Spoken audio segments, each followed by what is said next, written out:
आज का दिन मेरे लिए बहुत ख़ास था क्योंकि आज का दिन मेरी शादी का दिन था। शादी के लाल रंग के जोड़े में बहुत खूबसूरत लगी थी। सभी ने दिल खोलकर मेरी तारीफ़ की। मैं अपनी शादी के ड्रेस में बैठी अपने जीवन साथी का इंतज़ार कर रही थी। मेरे दिल में हज़ारों सपने थे। हर लड़की की तरह मैंने भी एक रोमांटिक और खूबसूरत शादीशुदा ज़िंदगी का सपना देखा था। लेकिन मेरा यह सपना उस वक्त टूट गया जब मेरी शादी मेरे जीजाजी से तय हो गई। ऐसा नहीं था कि वो उम्र में मुझसे बहुत बड़े थे। वह एक पढ़ा लिखा सुंदर युवक था, लेकिन मैंने उन्हें एक जीजाजी के रूप में स्वीकार किया था। मेरी दीदी सुनीता की मौत के बाद जब उनकी सास ने मेरी माँ से मेरे रिश्ते के बारे में पूछा, तो मेरी माँ मुझसे बिना पूछे मान गई। जब मुझे इस बारे में पता चला तो मैं उन पर बहुत गुस्सा हुई और काफ़ी दिनों तक अपने परिवार वालों से बात करना बंद कर दिया। एक दिन मेरी माँ ने मुझे अपने पास बुलाया और कहा, बेटा, हम सब तुमसे बहुत प्यार करते हैं और हम तुम्हारे बारे में कोई गलत फैसला नहीं लेंगे। विकास अच्छा, सुंदर और पढ़ा लिखा आदमी है और एक अच्छा इंसान है, और मुख्य बात लालची नहीं है और कमाई भी अच्छी है। क्या तुम उससे सिर्फ इसलिए शादी करने से इनकार कर रही हो क्योंकि उसकी शादी को तुम्हारी बहन से हुए 2 साल हो गए? कभी कभी वक्त के साथ रिश्ते बदल जाते हैं मेरी प्यारी बेटी। फिर भी अगर तुम मना करना चाहती हो तो विकास की माँ को मैं आज मना कर दूंगी। तुम रात को अपने फैसले की सूचना मुझे दे देना।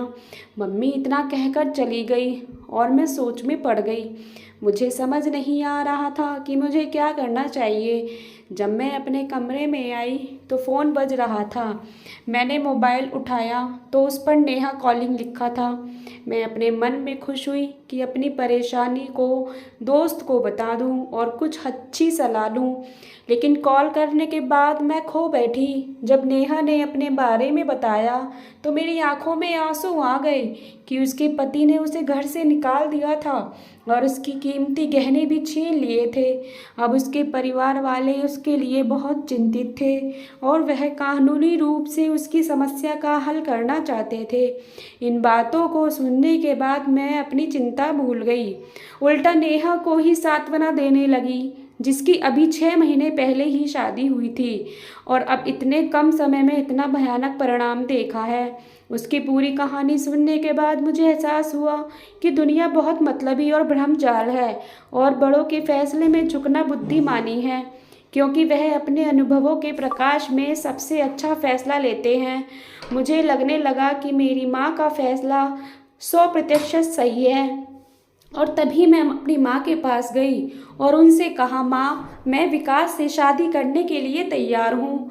माँ, जो रसोई में खाना बना रही थी, मेरे मुंह से यह शब्द सुनकर वह खुश भी हुई और हैरान भी। साथ ही उन्होंने मुझे अपने गले से लगा लिया और मेरे माथे को चूम कर मुझे ढेर सारी दुआएं दी। मैंने शादी के बाद सुनीता दीदी को खुश और अच्छे कपड़े पहने देखा था, इसलिए मेरे मन में कोई डर नहीं था। शादी के बाद पहली बार मैं उनके कमरे में दुल्हन बन के गई और जैसे ही दीवार पर टंगी अपनी बहन की तस्वीर देखी, मैं उनके पास जाकर बोली, मेरी प्यारी बहन, तुम बहुत याद आती हो। तुम इस दुनिया से बहुत जल्दी चली गई। मुझे ऐसा लगता है कि जैसे आप इस दुनिया में सारी खुशियाँ मेरे पल्ले में मुझे उड़ेलने आई थी। इतना कहकर मैं उसकी तस्वीर प्यार से देखती हुई बेड पर आकर बैठ गई।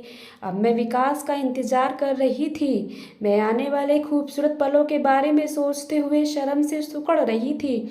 उसी समय मुझे दरवाजे की आहट सुनाई दी तो मैंने नीचे देखा। विकास अंदर आए और उन्होंने दरवाज़ा बंद कर दिया। विकास बिस्तर के पास चले आए और चुपचाप जैसे वह कमरे में घुसे थे वैसे ही वापस चले गए। दरवाज़ा बंद होने की आहट सुनकर मैंने आश्चर्य से अपना चेहरा घूंघट से बाहर निकाला तो यह देखकर हैरान रह गई कि मेरे सामने से मेरी दीदी की तस्वीर गायब थी। मैं कुछ देर वहाँ बैठी रही। मुझे नहीं पता था कि मुझे क्या करना चाहिए। क्या मैं यह समझूं कि विकास 1 साल बाद भी अपनी पत्नी के मौत के दर्द को भुला नहीं पाए हैं? कुछ सोचकर मैं अपनी जगह से उठकर उनके पीछे हो ली। मैं सांत्वना के कुछ शब्द कहकर उनका दिल बहलाना चाहती थी, ताकि हम दोनों एक दूसरे के बारे में कुछ बात कह सके। मैं कमरे में से बाहर आ गई और उसी कमरे में गई जिसमें विकास गए थे, लेकिन वह बंद था। मुझे आश्चर्य हुआ। मैं अपने भारी भरकम कपड़ों से परेशान होने लगी थी। सुबह से रात तक आराम न मिलने की वजह से मुझे नींद आने लगी थी, तो मैं अपने कमरे में बिस्तर पर जाकर सो गई। सुबह सुबह जब मेरी आँख खुली तो मैंने देखा बिस्तर के किनारे विकास बैठे थे और मेरी सास उनसे नाश्ते के लिए कह रही थी। मुझे उठता देखकर विकास बोले, नए जीवन की नई सुबह मुबारक हो। विकास ने इतने प्यार से कहा कि मैं पिछली रात के खराब मूड को भूलकर मुस्कुरा दी। उसी समय मेरी नज़र सामने की दीवार पर पड़ी। दीदी की तस्वीर दोबारा अपनी जगह लगा दी। फोटो देखकर ऐसा लगा जैसे वह हमें देखकर मुस्कुरा रही हो। मेरे भी होठों पर मुस्कान फैल गई और हमारे लिए नाश्ता आ चुका था।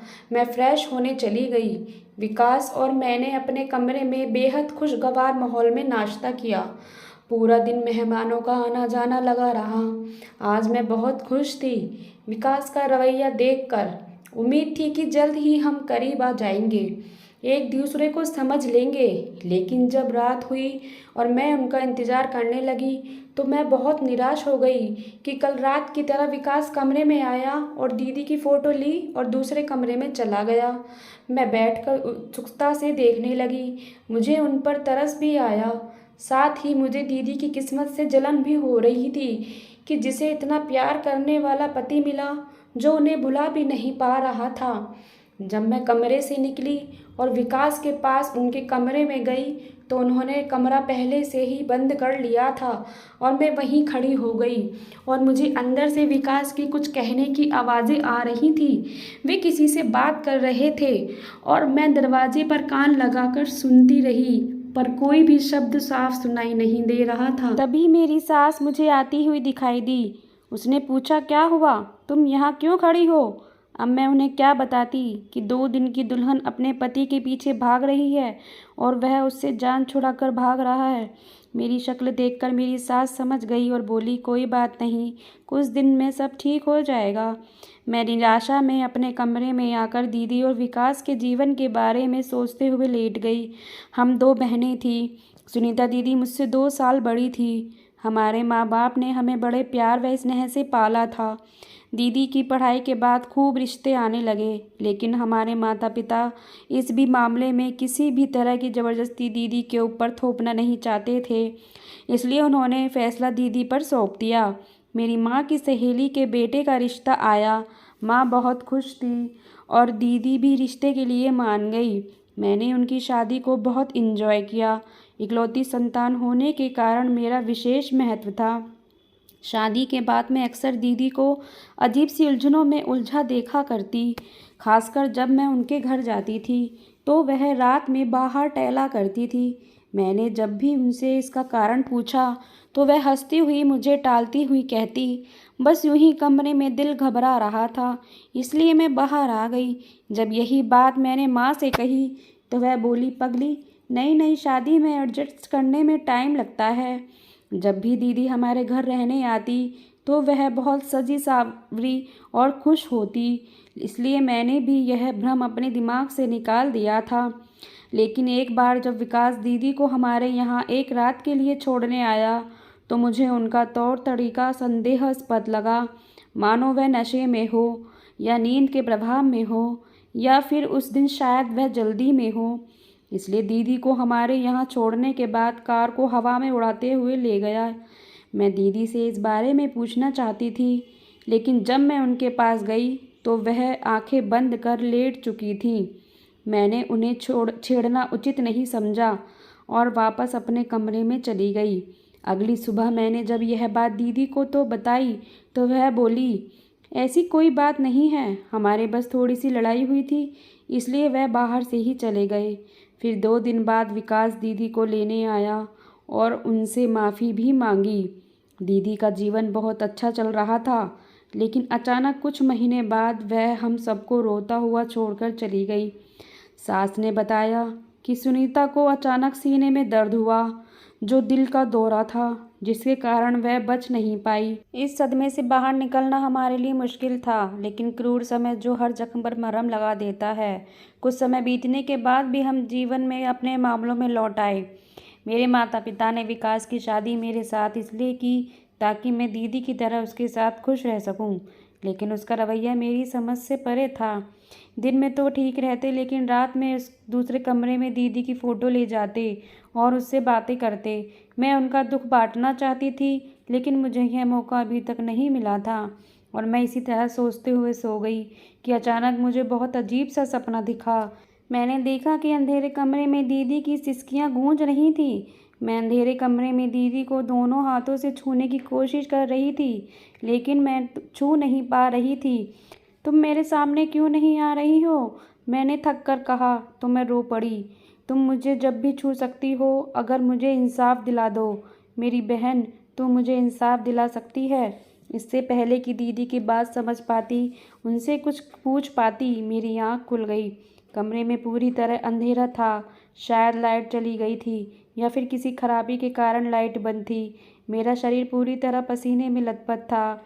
मेरी सांसें ज़ोर ज़ोर से चल रही थी, लेकिन मुझे किसी बात की परवाह नहीं थी। मेरे दिमाग में दीदी की बातें गूंज रही थी। एक बात तो मैं आप लोगों को बताना भूल ही गई कि मेरी बहन बहुत ही धार्मिक थी। वह हर वक्त भगवान की पूजा उपासना में लगी रहती थी। कभी कभी तो रात में भी अपने भगवान के सामने हाथ जोड़कर खड़े देखा था। अगली सुबह विकास के बाहर जाने के बाद मैं बराबर वाले रूम में आ गई। मैं देखना चाहती थी कि वहाँ क्या था। कमरे में अंदर आई तो देखा कि दवा के कुछ खाली रैपर थे। मैंने उन्हें उठाया और उल्टा कर दिया। यह शायद दीदी की दवाइयाँ थीं, क्योंकि मैंने अक्सर उनके बैग में इन्हें देखा था। पहले तो मैंने ध्यान नहीं दिया, लेकिन इस दवाई का नाम पढ़कर मैं दंग रह गई। लेकिन फिर मैंने सोचा शायद मुझे कुछ गलतफहमी हो गई है, इसलिए मैंने वह रैपर वहीं रख दिया।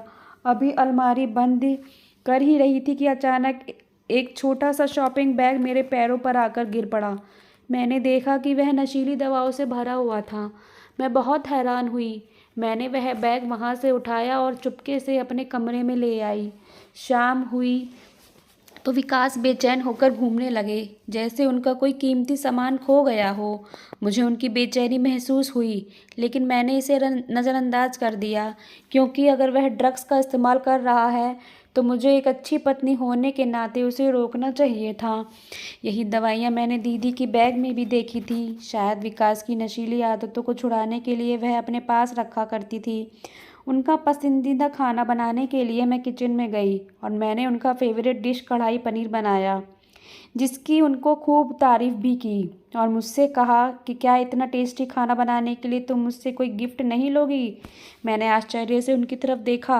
सवाल से ज़्यादा उनके पूछने का तरीका निराला था। मुझे समझ नहीं आ रहा था कि सास के सामने उसका जवाब कैसे दूँ, तो मैं चुप रही। लेकिन एक बार फिर से विकास ने वही सवाल दोबारा दोहराया तो मेरी सास ने मुझे किसी बहाने से किचन में भेज दिया। मैंने किचन की खिड़की से झांक कर देखा तो मेरी सास धीमी आवाज़ में विकास से कुछ कह रही थी। मुझे विकास का व्यवहार बहुत अजीब सा लगा। एक दिन मैंने हिम्मत जुटाई और अपनी सास से कहा, आपका बेटा नशा करता है तो आपने उस जैसे इंसान के लिए मेरा जीवन नष्ट क्यों किया? मैं कहने लगी, ऐसी कोई बात नहीं है। तुम्हारी बहन की मौत के सदमे ने उसे झकझोर कर रख दिया है और उसने अपना दुख भुलाने के लिए यह सब किया है। मैं उसे समझा दूंगी। सास की बातें सुनकर मैं ज़्यादा कुछ नहीं बोली और अपने कमरे में आकर लेट गई। मैंने रात को फिर अपनी आंखें सोने के लिए बंद की तो दीदी का फिर वही रोता हुआ चेहरा दिखाई दिया। वह मुझसे न्याय मांग रही थी, लेकिन कैसा न्याय? अपने सपने में दीदी को इस तरह तड़पता हुआ देखकर मैं बेचैन हो गई थी। मेरे मन में अजीब से ख्याल आने लगे कि मेरी दीदी की मौत एक्सीडेंट थी या कुछ और। सास ने बताया था दीदी को दिल का दौरा पड़ा था और वह उसे अस्पताल ले गई थी। उस समय कुछ भी पूछने का कोई अर्थ नहीं था और इसमें कोई संदेह नहीं था, लेकिन अब सपने में दीदी को इस तरह देखना एक असामान्य बात थी। मैंने अस्पताल की उस रिपोर्ट को खोजने के लिए अपने कमरे की तलाशी ली जिसमें दीदी की मौत का कारण बताया गया था, लेकिन कमरे में ऐसा कोई कागज़ नहीं मिला। सुबह विकास के जाते ही मैंने दूसरे रूम की सफाई के बहाने उस रूम की छानबीन की, लेकिन वहाँ भी मुझे कुछ नहीं मिला। अब सिर्फ सास का कमरा बचा था। मुझे उम्मीद थी शायद यहाँ कुछ मिल जाए, और ऐसा ही हुआ। सास के कमरे में मुझे अस्पताल की एक रिपोर्ट मिली, जिसमें दीदी की मौत का कारण हार्ट अटैक लिखा हुआ था। इसे अपनी आंखों से पढ़कर मुझे संतोष हुआ और अपने ऊपर शर्म भी आई कि मैं अपने घर वालों पर शक कर रही थी। ऐसे ही दिन बीत गए। एक दिन मैंने देखा कि विकास जब दूसरे कमरे में जा रहे थे तो उनके हाथ में एक नहीं 2 फ्रेम थे। एक फ्रेम तो मैं पहचान गई थी, वह दीदी की तस्वीर वाला था, और दूसरा शायद नया बना था। लेकिन सस्पेंस यह था कि दूसरे फ्रेम में तस्वीर किसकी थी। अगली रात जब मैं सोने के लिए लेटी तो मैंने जानबूझकर सोने का नाटक किया। आज रात निश्चित रूप से मैं उस रास्ते का जान लेना चाहती थी जो मुझे अंदर से बेचैन कर रहा था। मैंने देखा कि विकास मेरे कमरे में आया और हाथ में दीदी की तस्वीर लिए थोड़ी देर रुककर मुझे देखता रहा, जब तक उसे यकीन नहीं हुआ कि मैं सो चुकी हूँ। उसके बाद वह अपने कमरे के लिए जाने लगा। मैंने उठकर देखा तो मुझे उसकी पीठ दिखाई दी और मैं भी उसके पीछे चल दी। उन्होंने मुझे सोते हुए देखा था, इसलिए कमरे का ताला बंद किए बिना ही कमरे में थे। कुछ देर बाद धीरे धीरे कदमों से मैं उस कमरे की तरफ बढ़ी और मैंने कुंडी घुमाई तो दरवाज़ा खुल गया। मैंने देखा विकास आगे झुककर दीदी की तस्वीर से बातें कर रहा था। वह कह रहा था, मेरी प्यारी शहज़ादी, तुम दुनिया में कितना अकेले महसूस कर रही होंगी। मैं तुम्हें उदास नहीं देख सकता और जल्दी तुम्हारा अकेलापन दूर कर दूंगा। बस थोड़ा इंतज़ार करो। इतना कहकर विकास ने अपनी गोद में से दूसरी तस्वीर उठाई और दीदी की तस्वीर के साथ लगा दी। दोनों तस्वीरों को मिलाकर वह कुछ कह रहा था। मैंने दूसरी तस्वीर तो नहीं देखी थी, लेकिन उसके कहने वाले शब्द मेरे पैरों तले ज़मीन खिसक गई। मैं वापस अपने कमरे में चली आई और आकर बैठ गई और गहरी सांस ली। मैं बिस्तर पर लेट गई और सोने की कोशिश करने लगी। विकास आत्महत्या के बारे में सोच रहा था, दीदी के पास जाने की सोच रहा था। हो सकता है दीदी के साथ वह दूसरी तस्वीर उन्हीं की थी। मुझे उन्हें इस हद तक जाने से रोकना था। बहुत देर तक सोचने के बाद मेरी आंख लग गई। तभी फिर से दीदी के कराहने की आवाज़ सुनाई दी। लगातार वह न्याय की मांग कर रही थी। मैंने सपने में ही उनसे वादा किया कि मैं उन्हें न्याय दिलाऊंगी, और वह मुस्कुरा दी। रात के किसी समय उठकर मैं दूसरे कमरे में गई। विकास अभी भी उसी कमरे में सोते थे। मैं अपने कमरे में आकर निराश होकर सो गई। सुबह उठी, फ्रेश होने के लिए अपनी अलमारी खोली तो यह देखकर मैं हैरान रह गई कि अलमारी में दवाइयों का वाला बैग गायब था। मुझे यकीन था कि वह बैग विकास ने ही निकाला होगा। मुझे विकास को गलत रास्ते से रोकना होगा। मैं फ्रेश होकर नहा धोकर बाहर निकली तो मेरी सास ने नाश्ता तैयार करके रखा था और वह मुझसे बोली कि बेटा, मेरे फ़ोन का बैलेंस ख़त्म हो गया है, तुम अपने फ़ोन से डॉक्टर का नंबर मिलाकर दे दो।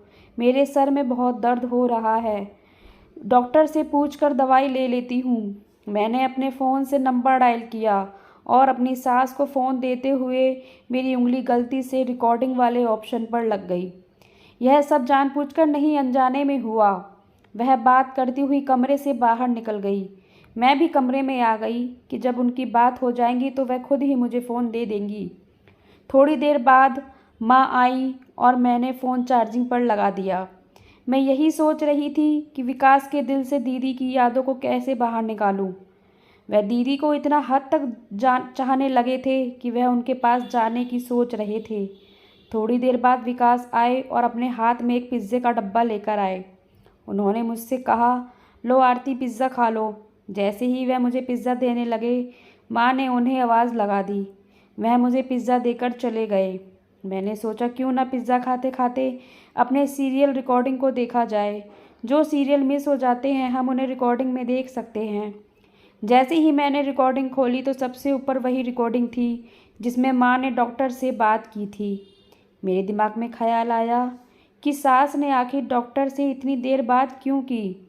सर दर्द की दवाई ही तो पूछनी थी। फिर मैंने यह सोचते हुए वह रिकॉर्डिंग खोल ली, जिसे सुनकर मेरे शरीर की जान ही निकल गई।